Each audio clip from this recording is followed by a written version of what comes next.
First of all, I would like to congratulate the sitting government who have given the budget for the year 2023 and 24. But now we are going to talk and discuss some few facts which needs to be seen in the right perspective. Until unless there is a political stability in this country, you cannot achieve the economic stability. And to reach an economic stability, we should have a stable currency against various currencies and especially dollars. Presently, the international market, the price of dollars is fluctuating so high that none of the people in Pakistan is investing or ready to invest in Pak rupees, fearing the dollar rate might go to 350 to 400 to 450. Nobody knows. Maybe it will stay there, but there is no any kind of assurance from the government, which is a big question mark on the performance. Then apart from that, I would also like to point out few things. In this budget, people are apprehensive. Although this budget is announced for a year, but people are apprehensive that after 3 months we will have more mini budgets. Then again mini budgets. So nobody is taking this budget seriously.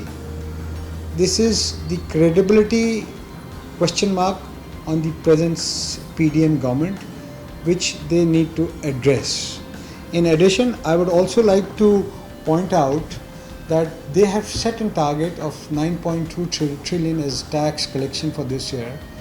I see this to be a very ambitious target, and I don't think they will be able to meet this target.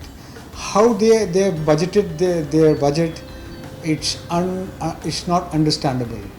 So a big question mark again. So I think this needs to be looked into this as well. They have given a lot of incentives to the agriculture sector, which we welcome and hope the agriculture sector performs.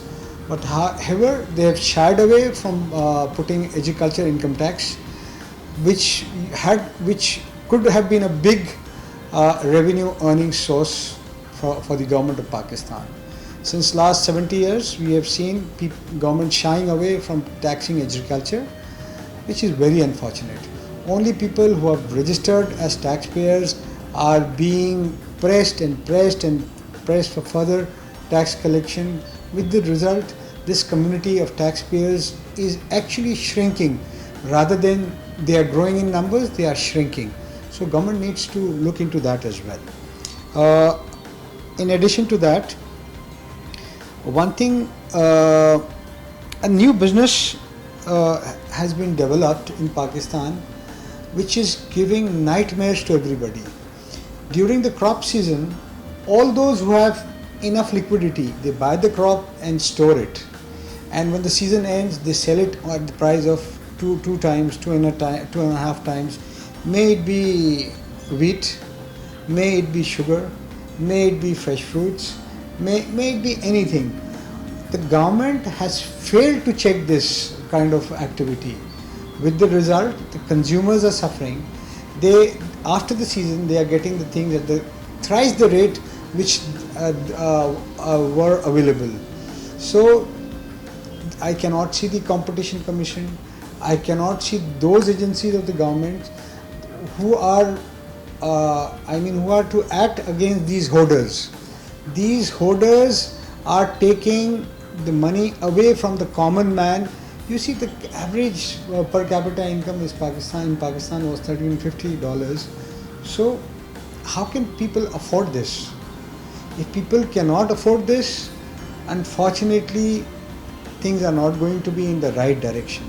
So the present government, the army institution as well, the opposition parties should sit together and try to work a solution with the stakeholders where there is a win-win position for 250 million Pakistanis.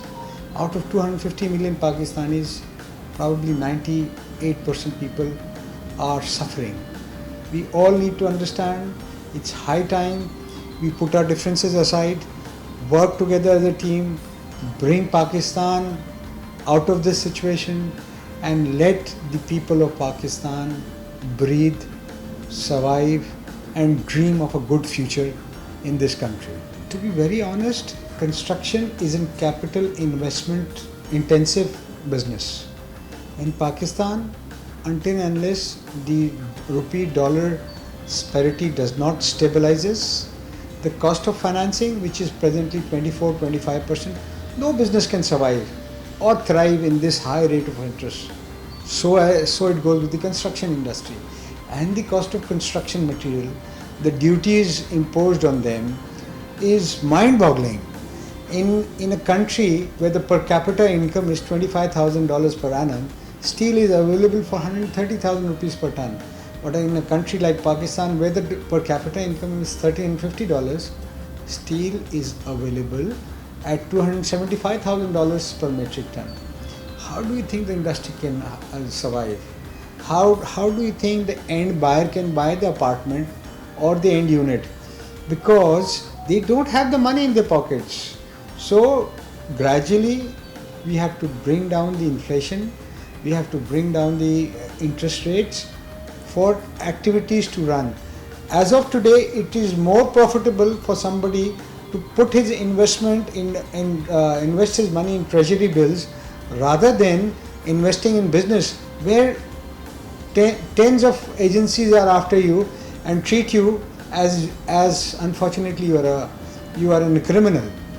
So I think it's a big question mark, because if you don't work out on this, I don't foresee Pakistan coming out of this crisis. Unfortunately, I saw in the budget papers that we are taking bank loans just to pay the interest the government has to pay on the loans. So we need to put our house in order. We need to collaborate. We need to communicate. We need to try to achieve something for the Pakistan. Otherwise, the next generation are going to ask us this, okay, what the hell we have done with this country.